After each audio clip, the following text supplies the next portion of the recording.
Sign it over to your brother, or I'll make sure you lose everything, including that baby. I remember the exact way my mother said it, not screaming, quiet.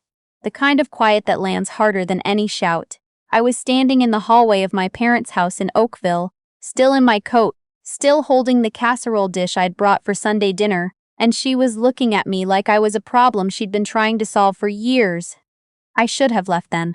I know that now. I should have set the casserole on the floor, walked back out to my car, and driven the 40 minutes back to Hamilton without another word. Instead, I stayed. Because that's what I'd always done with my family. Stayed, absorbed, forgave, and told myself it would be different next time. It was never different. My name is Tess. I'm 31 years old. I work as a registered nurse at a hospital in Hamilton, and I have been the invisible daughter my entire life. Not in a dramatic way. Nobody locked me in a basement or forgot my name. It was more subtle than that.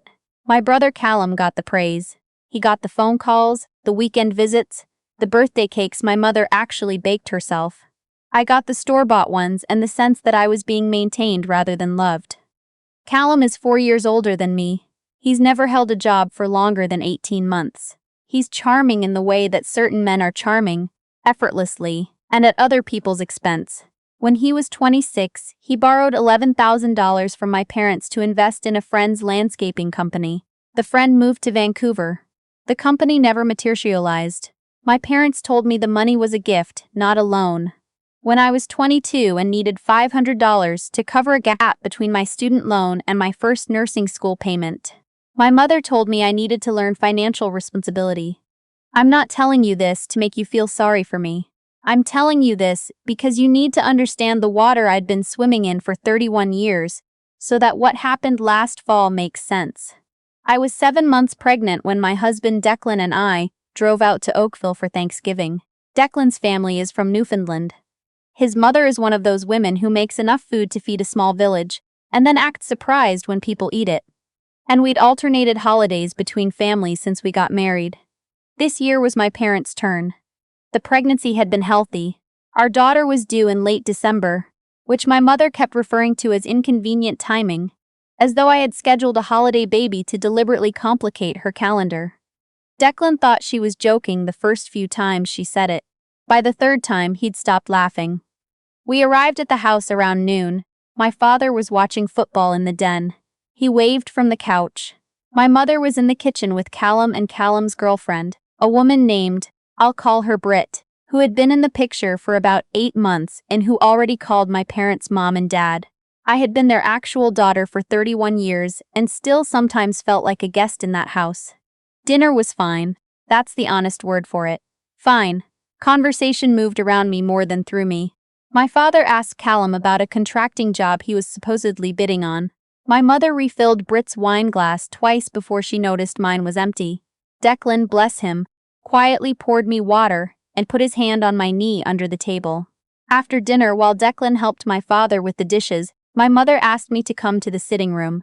Callum was already there, leaning against the fireplace mantel like he was posing for a photograph. Britt had conveniently disappeared. My mother sat across from me and folded her hands in her lap. She told me that she and my father had been doing some estate planning, that a lawyer had reviewed everything, that they'd decided, given Callum's current situation. She called it a difficult period, which I understood to mean he was broke again. They wanted to restructure how the property would be handled when the time came. My parents own a house in Oakville, which my maternal grandmother left to my mother 20 years ago. It's worth somewhere between $900,000 and $1 million now, depending on the market. I had never expected to inherit it. I want to be clear about that. I had genuinely never sat around calculating what I was owed. But what my mother said next made my blood go cold. She said they wanted Callum to have full ownership of the property upon their death, and that for this to work cleanly with the existing family trust documentation, my grandmother had set things up in a specific way. They needed me to sign a disclaimer of interest. I said I'd need to speak with a lawyer before signing anything. My mother's expression didn't change. She just said, "We didn't think you'd make this difficult." Callum pushed off the mantle and said, "Come on, Tess, you've got Declan, you've got the nursing income. You don't need it." I said I wasn't arguing about need. I was saying I wanted to understand what I was signing before I signed it. That's when my mother said it. Sign it over to your brother, or I'll make sure you lose everything, including that baby. I looked at her. I genuinely did not understand what she meant. I asked her what she meant. She said that Callum's girlfriend had a cousin in children's aid, that if I didn't cooperate, they would make a call. File a concern, she used those words. File a concern. I remember the room being very still. Then Callum said, "It's not a threat. We're just saying there are options." I stood up. I picked up my coat from the chair where I'd draped it. I walked to the kitchen doorway and told Declan we needed to go. He looked at my face and didn't ask why. He just said okay, grabbed his jacket, and thanked my father for dinner. I cried in the car. I didn't want to, but I did. The ugly kind of crying, where you're angry and scared at the same time and your body can't figure out which one to prioritize. Declan drove and kept one hand on mine and didn't say anything until we were on the QEW. And then he said, "Tell me everything." So I told him everything. He listened without interrupting. When I finished, he was quiet for about 30 seconds. Then he said, "We're not signing anything, and we're getting a lawyer." That was a Thursday. By Monday, I'd called my hospital's employee assistance program and gotten a referral to a family law lawyer in Hamilton. Her name was, I'll call her Ms. Gallagher. She was about 50, small, with reading glasses she kept taking on and off, and she had a voice so calm it almost made me feel stupid for being afraid. She told me a few important things. First, a disclaimer of interest in Ontario is a legal document with real consequences, and I was absolutely right to want independent legal advice before signing. Second, the threat my mother had made, using a call to children's aid as leverage in a financial dispute, was something she wanted documented. Third, children's aid investigations are fact-based. An anonymous call from someone's cousin does not result in a child being removed from a competent nurse's care without cause. The threat was almost certainly a bluff, but we would be prepared regardless. I went home that night and wrote down everything I remembered from the sitting room. Every word I could reconstruct. The time, the date, the names. Declan had heard me leave the room and heard my tone when I called him to go, which meant he could corroborate the timeline. Ms. Gallagher told me to preserve everything. Texts, voicemails going forward. The texts started that same week. My mother first, just checking in, it said. As if Sunday had been a normal Sunday, I didn't respond. Then Callum, "Hey, I think Mom and Dad might have come across a bit strong. Can we talk?" I wrote back, "Please direct any further communication about the estate to my lawyer." I sent him her contact information. Then, 2 days later, a voicemail from my father. This one surprised me because my father was not a man who made phone calls. He hated them. In 31 years, I could count the times he'd called me directly on one hand. He sounded strange on the recording. Stiff, like he was reading from something, and he said that he hoped we could resolve this as a family. That lawyers made things complicated, and that he thought if I just sat down with my mother and Callum we could work it out. I played it for Ms. Gallagher. She listened twice, then said, "Keep that." December arrived, and with it my daughter. We named her Rowan. She was born on December 18th at 11:42 at night, 14 ounces, with a full head of dark hair and a very strong opinion about being put down. The nurses on my unit sent flowers. Declan's mother flew in from St. John's and immediately took over my kitchen in the most wonderful possible way. She made Jig's dinner and bottled moose and Teutons, and my postpartum self ate things I normally wouldn't have and felt genuinely grateful for every bite. My parents did not come to the hospital. They sent a card. It arrived 4 days after Rowan was born. Inside, in my mother's handwriting, "Congratulations on your new arrival, thinking of you." There was no signed name, just the words. I put it in the file I was keeping. In January, Ms. Gallagher sent a formal letter to my parents' address, notifying them that I was represented by counsel and requesting all further communication go through her office.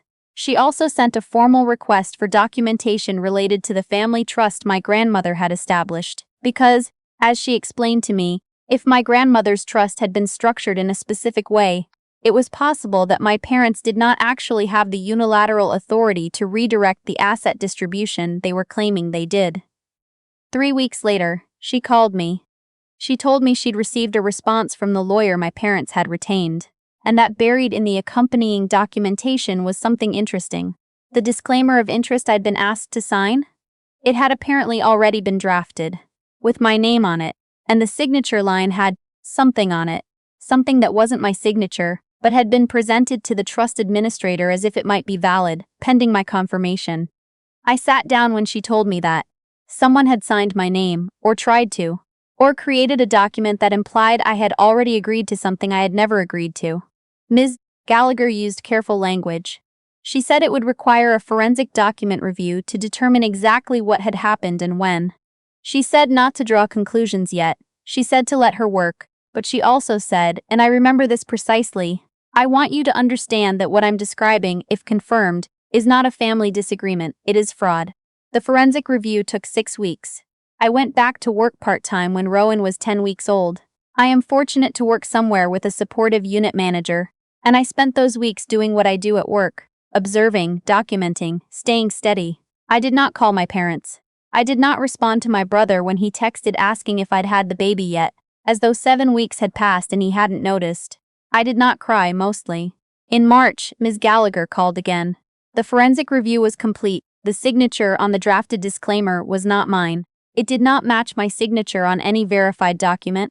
The trust administrator, a firm in Mississauga that had been managing the account since my grandmother set it up, had flagged it internally as inconsistent before forwarding it, which is how it had ended up in the documentation Ms. Gallagher received. They had not acted on it, but someone had created it.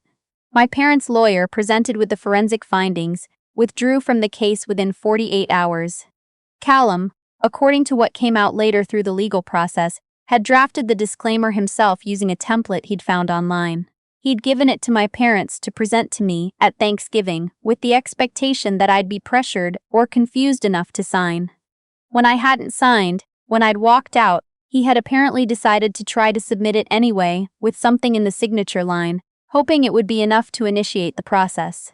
It was not enough. It was evidence. The RCMP Financial Crimes Unit was not, it turned out, interested in what my brother had wanted. They were interested in what he'd done. I wasn't in the room when the officers arrived at my parents' house. I was at home in Hamilton, sitting on the floor of Rowan's nursery, folding the small stack of laundry that always accumulates around a 4-month-old. The tiny sleepers, the burp cloths, the little socks that are so small they seem like a joke. My phone buzzed on the carpet beside me and it was Ms. Gallagher's number and I picked it up and she said, "It's done." I folded a sock. Then the other one. I said, "Okay." She told me the details. The officers, the formal process, what would happen next. I heard her, and I understood her, and also I was only half there. The other half was watching Rowan sleep in her crib through the mesh side, the way her chest moved up and down, the way her fingers curled. Callum was charged with over $5,000 in forgery. In Canada, those aren't small charges. He retained his own lawyer, not the family one, a new one, and the process ground forward the way legal processes do. Slowly, expensively, without drama in the day-to-day. My parents were not charged, but they were questioned at length. And the trust administrator filed a formal complaint that triggered a separate review of how the estate documentation had been handled. The family trust, as it turned out, was structured exactly the way Ms. Gallagher had suspected. My grandmother had intended it as a shared asset for her daughter's children, plural.